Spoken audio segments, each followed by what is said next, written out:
Thank you guys very much. And we'll get past the first thing. Yeah, I guess I'm a Dr. Phil then, so to speak.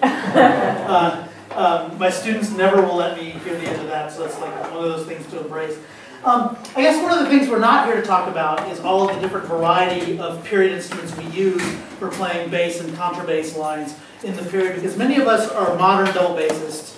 And how can we use all the wonderful research that we have on period performance to help make our modern transcriptions of a lot of Baroque pieces, because of course we all do orchestral auditions and have played things by people like Henry Eccles, the Bach Gamba sonatas, the cello suites, how we can make them more historically informed and just more interesting to listen to. Because one of the greatest points of the historically informed performance movement is that we get to evaluate and reevaluate how we play things. It's not just a museum piece. It's how we can continue to have a living tradition. So don't worry, I'm not going to ask you to get rid of your metal strings for gut or get a period bow. But one of the things that some of the period gear really helps us get a really good idea about, just on the gear side of things, is how different the range of articulations we have in Baroque music actually is. Being a modern French bow player, I do play German bow too, but I primarily gravitate towards my French bow. We have our bows that are bowed inwards, which make our down bows and up bows very even. And if you think about 19th century music and later, the purpose of string playing is to have a very, very sustained sound. Now the point of period bows is that, because it's bowed the other way, is that you do have a natural decay in the sound. Now, one thing that's very helpful in that is if you think about vocal music, we have sustained notes, okay, that are created with vowel sounds, and they're separated with consonants. Now for us as string players, that means articulation. So,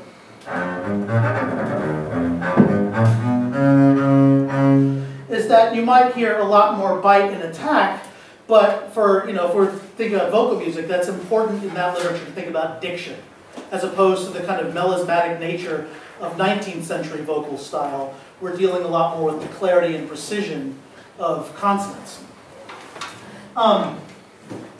Often teaching things like the cello suites on modern basses, we often forget how much when we go to school that music theory class is very, very helpful when we read all those bass figures, right? And if, when coming to, say, the bass convention today, the last thing I expect for someone to do was like, oh, hey, I haven't seen you in a while, to walk up to me and literally punch me in the face. That would be particularly unpleasant, right? But in Baroque music, when things clash, we want them to really clash. Because when we deal with our teachers very often, they say, please emphasize that, but we forget to de-emphasize all the other things.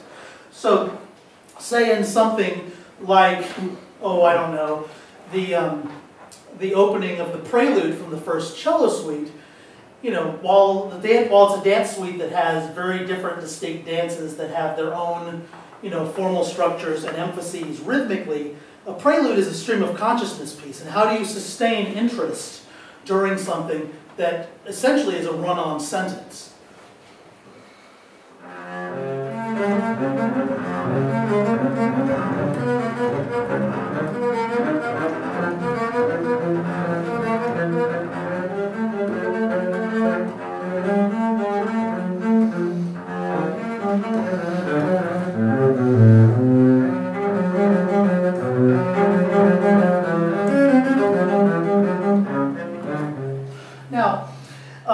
Sorry I didn't bring my modern double bass with me because we're doing our concert tomorrow on Baroque basses.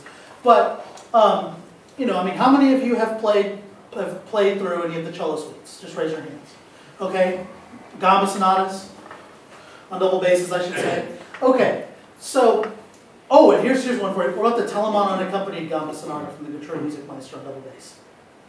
No! Oh my gosh. The first time I heard that piece was as a double bassist in high school in the 90s. I think David Murray had recorded it at that point. And so years later, playing it on its native instrument really informed for me, it's like, oh, that's what this music is really about. It's about resonance and sound. And of course, as double bassists, we resonate better than anyone else on the planet. So, say by comparison, when you have a phrase, from the opening of the Sarabande from the same cello suite,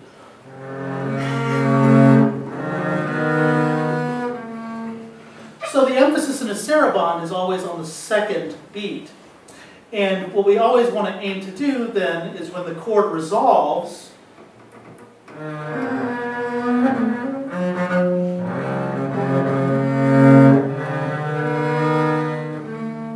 is to make that note much weaker, but also shorter. Because so many of the things we forget, besides proximity to the bridge, is that when we release a note, we can make it shorter because the bass will keep ringing very often. You know, take for example, Zimmerman's edition of the Echo Sonata we've all played, you know, many times. Is, you know, there's of course odd slurrings in it. Now, many of us at some point in our lives have always been very rail against the machine, always question authority. When you see an edition of bass solo music, especially of period music, I would always say, you want to make sure to question, like, well, where are they getting their information from? And can you go back to the original sources? How many of you, when playing the cello suites, have gone back to, say, the Anna Magdalena manuscript to look at bowings and slurs and such? Right. Now, of course, we play Bach cello suites, sometimes in pitch, sometimes transposed to other keys, but it helps us a great deal to know, you know, how they were slurred at the time, and sometimes the manuscript is not particularly clean, so the slurring can be ambiguous in places. But that just with repetition in a passage, you know, say like this one, also from the first suite.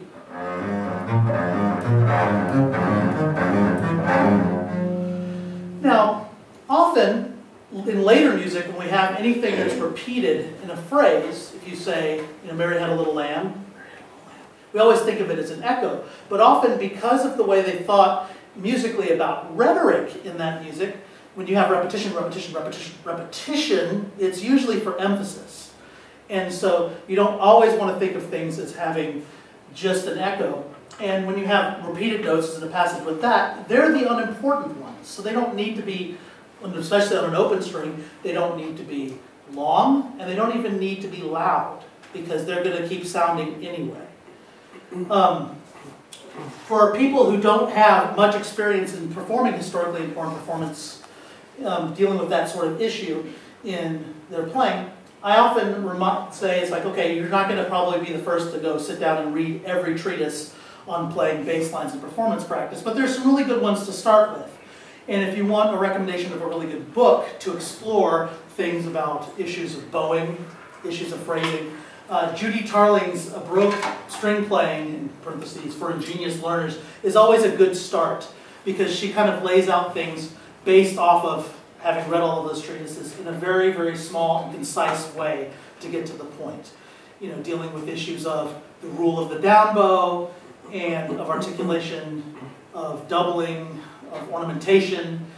I mean, how many of you play through your solos and kind of shy away from ornamenting on repeats, or even the first time when you play something?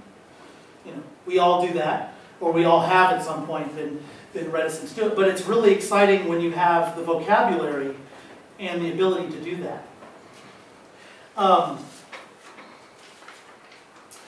One thing that we often find in a lot of this music is that different intervals have different kinds of meaning. And just to give you an idea of written in the 18th century, small intervals within the key signature often can be lovely and pleasant. Okay, that's fine. Ascending thirds, happy, sprightly. Descending thirds, sad, mournful, lamenting. You know, but it's not always the case in every situation, but it kind of gives you an idea of what it can, of how it can affect.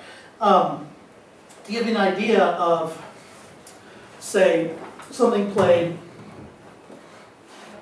in both a historically informed manner and a non-historically informed manner, I'm going to pick up since I want to play the telephone for you, is on bass, because we don't have in that particular piece a lot of access to the open strings, we can't hold on to certain notes. So you do have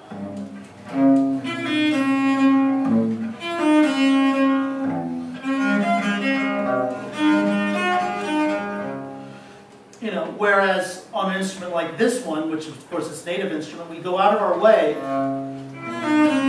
hold on to bass notes and delineate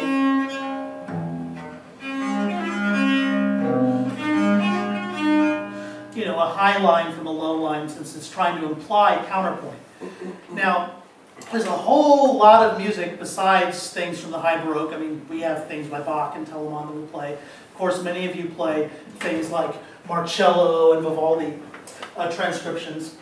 Those nice international editions we all got to play from in high school. Having had a lot of students recently working on the Marcello sonatas, is you have, again, lots of string crossing sort of passages, right?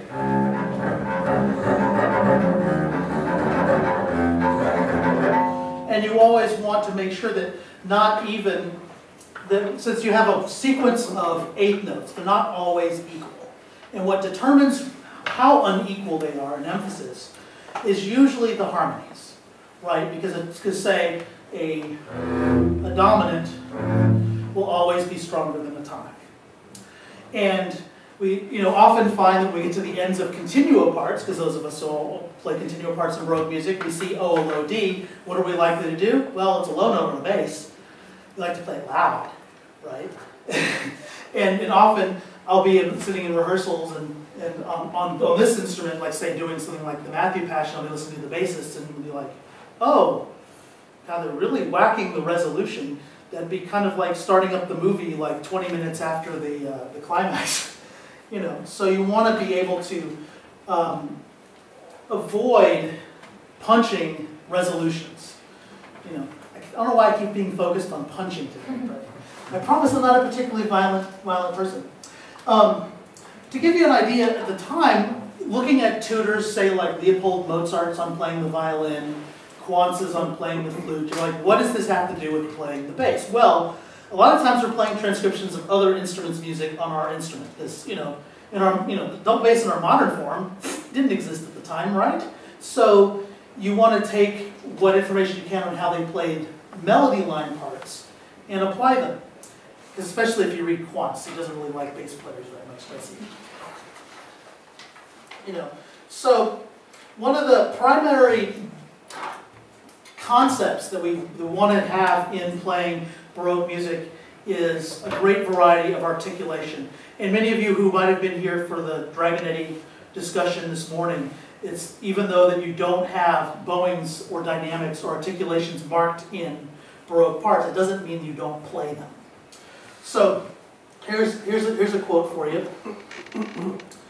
Articulation should always depend on the musical sense, and what Quantz says is the notes must not seem stuck together. The tonguing on wind instruments and the bowing on bowed instruments must always be used in conformity with the aims of the composer, in accordance with his indications of slurs and strokes. This puts life into the notes. Articulation of the sort distinguishes these instruments from the bagpipe, which is played without tonguing. Well, I don't know about you, but I've heard some great bagpipe players. But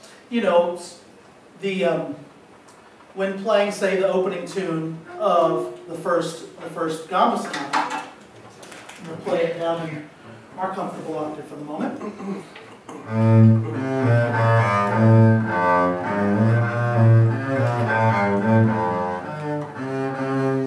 Now, completely legato, what does that lack? It lacks any sense of direction. And especially when we're dealing with romantic period music, we're often aiming for that sort of aesthetic. But we want to have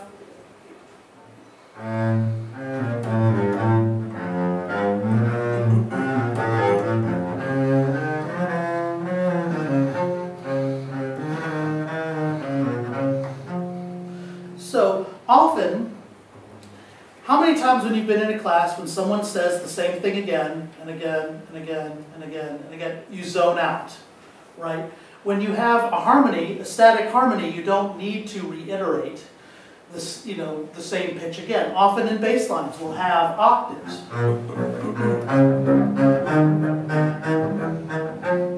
Right? And even though our preference is always for any lower octave anything, you always want to think about what serves the emphasis of what the chord changes are.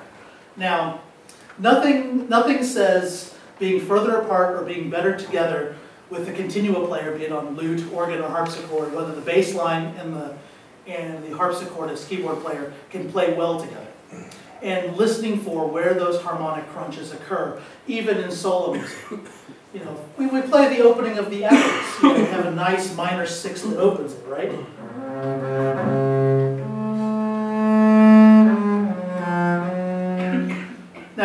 well, why did you slow on the B flat? Well, because of the fact that the bass line is going from G minor to a different chord change. And you always want even long notes to have shape that take you from somewhere and get you to somewhere.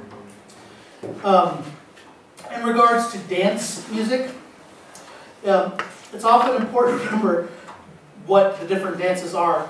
And even though we don't have many dances to choose from in the cello suites because we play them the most often, let me just pull this up here.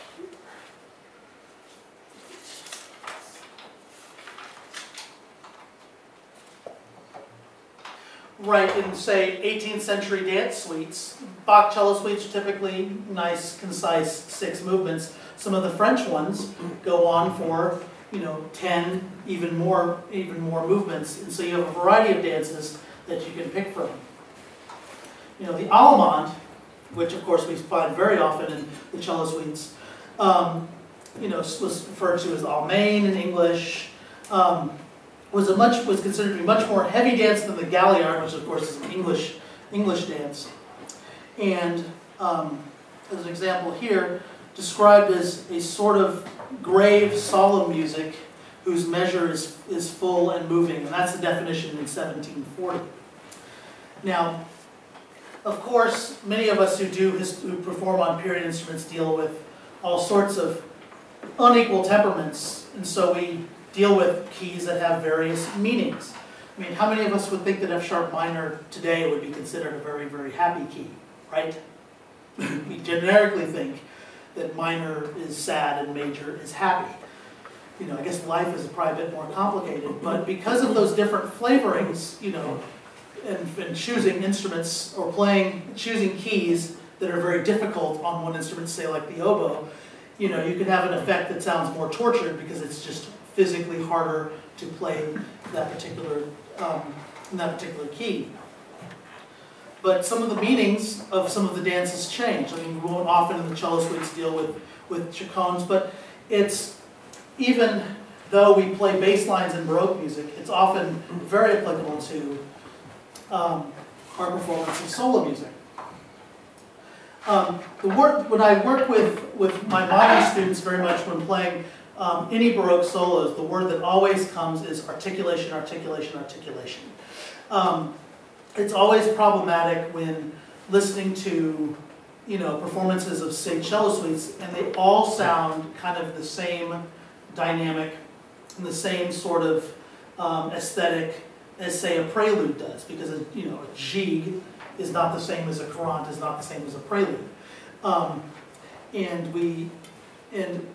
The context of what's going on within each movement can affect the affect that we're going for. As I mentioned before, dissonance and resolutions. We always want to have have a phrase structure, even in the same prelude that I played earlier, which of course starts with a nice G major chord for several beats.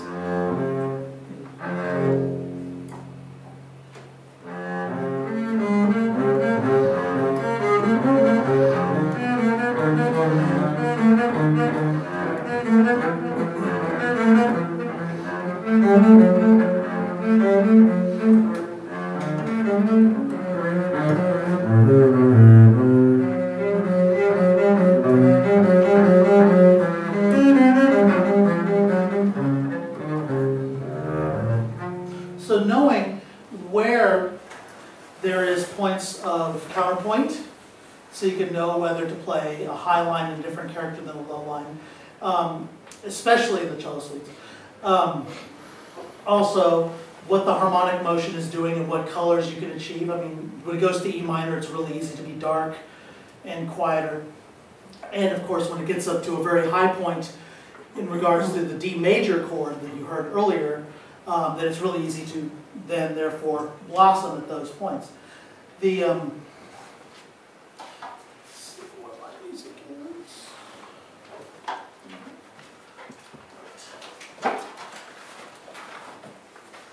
As an example of emphasis, here is the sarabande from the second suite. Now, again, very chordal. and also there'll be points where there's significant amount of counterpoint.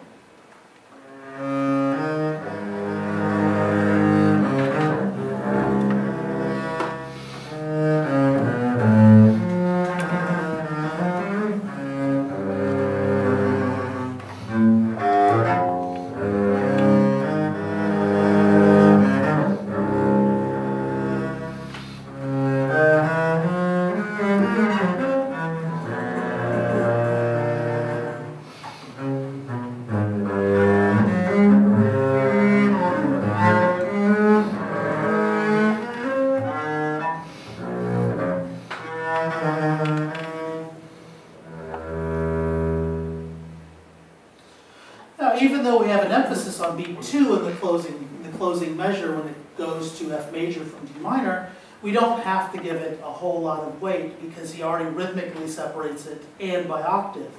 So, and again, even on the first measure, going from the tonic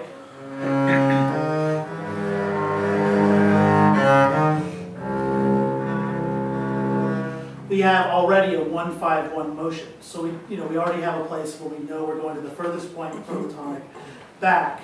And then a few measures later, we get a sense of the same phrase again, but with more counterpoint going on.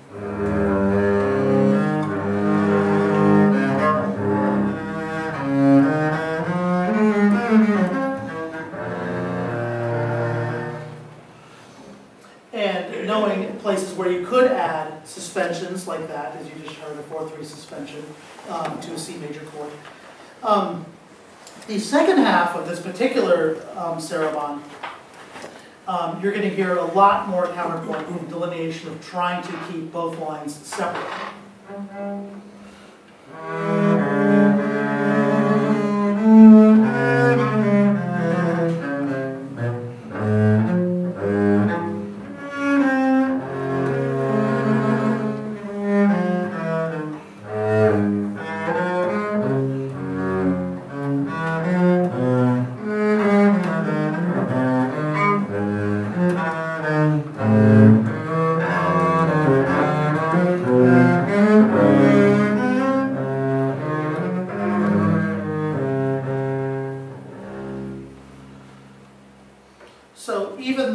Playing it just an octave up from the original cello part or text, is when it gets to, say, the 17th measure where you have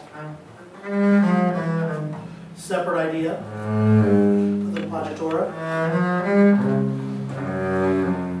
So even from the D minor chord, the A flat is a much more dissonant note against the chord change.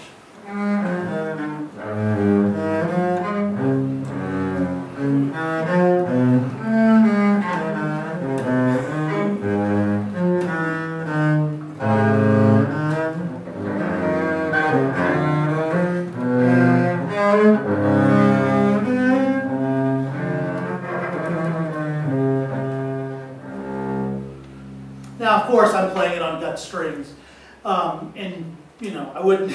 It's usually much more difficult to perform that on gut than it would be on steel. But you can hear quite the variety of colors and articulation that you can achieve, from a period bow and a gut string.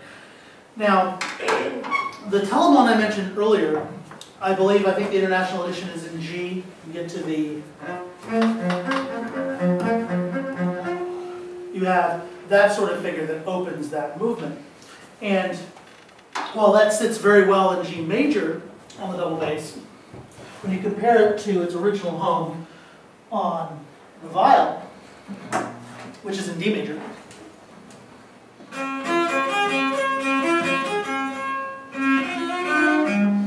you have, it resonates even more, but to know that you don't have to keep the notes very long while you're going up the arpeggio because the chord will keep resonating because of the nature of the instrument. Same as in G major by transcribing it to that key on ours. How many people have played the third suite transcribed in G major? Okay, I'm sure many of us, right? Because it's moved to that key because it sits and resonates well on our instruments. So you want to take advantage of open strings when you can for bass notes. Or bass notes of chords, roots, and also where you can take advantage of resonance wherever possible. And as you're probably also noticing when I'm playing it on the double bass, that you hear a great amount of chiff at the beginning of notes to give that sense of consonant. Because it's not only is it just because of the reaction of the string to the attack, it just makes for, whenever you watch, say, something like a performance of a drama piece, and you see an actor close up and they have stage makeup on, I always like to use this description for articulation on double basses, because sometimes you don't often hear it, is when you get up close, you see very drastic lines to emphasize the features on a face, and the audience, it looks normal. You can see them express what they need to say on stage. And for us as double bassists, because of the register we're playing these pieces in, we often have to kind of overemphasize those sorts of articulations in order for them to sound normal to the listener. I mean, we're acclimated low. We like to listen to low things. Okay. But the rest of the population is probably not as attuned. So when, say, playing, say, the Gigue from the first suite, I'm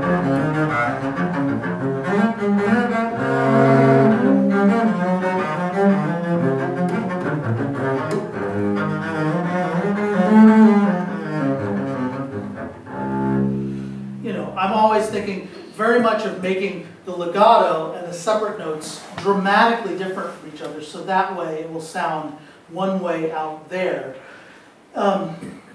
versus probably the extreme that it sounds up here where I am.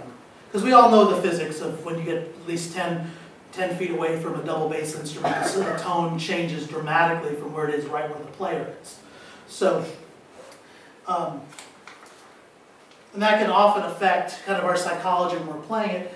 And, placement of a double bass versus, say, if you're playing a transcription with piano or harpsichord, I mean, you don't want to be sitting right in the middle of their instrument, because what do we always do? We blend in very well.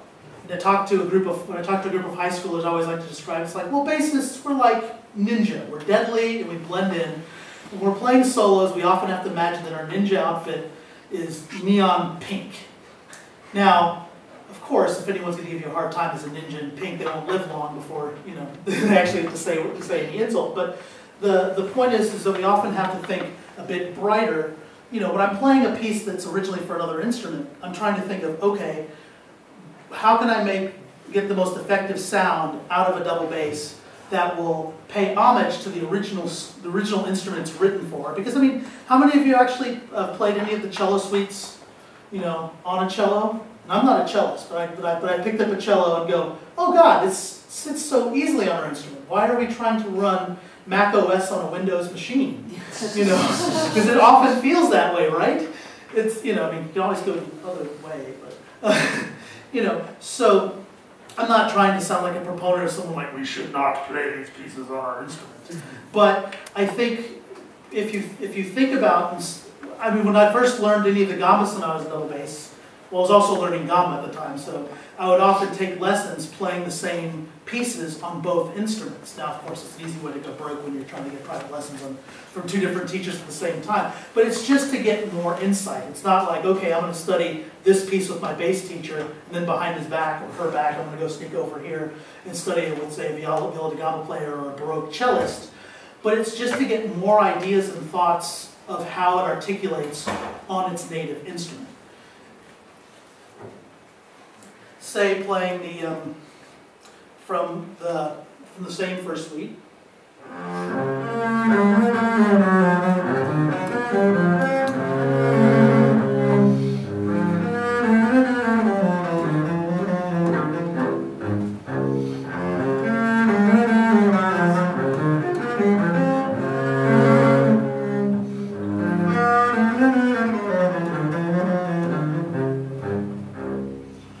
Now, you have the opening chord is G major. Yay, we like G major. It resonates nicely on our instrument, right? But of thinking that we don't actually have to really work hard to play that B very loudly. Well, one, it's high, but two, because it's the third of the chord, it doesn't have to be as present as, say, the root. When we often deal with a lot of chamber music and tuning chords, we're often thinking about how present the third should be versus the fifth versus the root. But And see, even that second phrase, the second part of the phrase, at that point, even though it's the B of the first measure, it's no longer a chord tone, because the A is, so it clashes. So that gives you an idea of where the emphasis will be.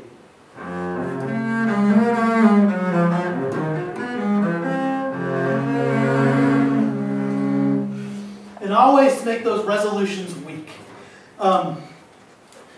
You know, I cannot tell you how many times my students will be like, okay, that sounded great, but the last note, oh, you just hit it so hard. And usually I'll get a good laugh from them because I'll usually be melodramatic about it, like I made a wince that I was actually hit or something. See, it gets back to being hit. But even having contrasts of color, and even on an instrument with gut strings like this is right now, you can get a great variety of changes of color. But in that particular suite, you have the first minuets in G major, second minuets in G minor, and you can even get a much different effect because of the nature of the line, which is much more broken.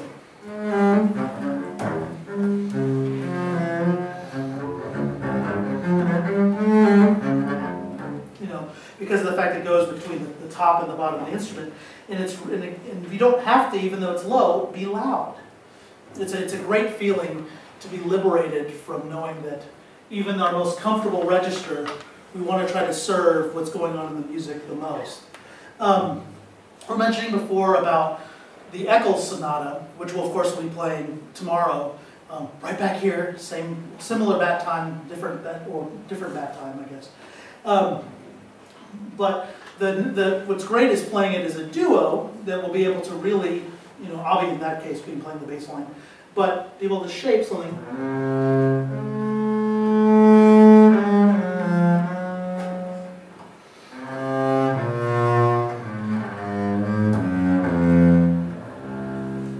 That even within a small phrase unit like that, there's a lot of room for shape. Now, again, because composers didn't write those shapes in the music for you, should they be there? Now, of course, when editing editions of Baroque music, sometimes it helps those of us when we first start to have an idea of, okay, here's a suggestion for you to do.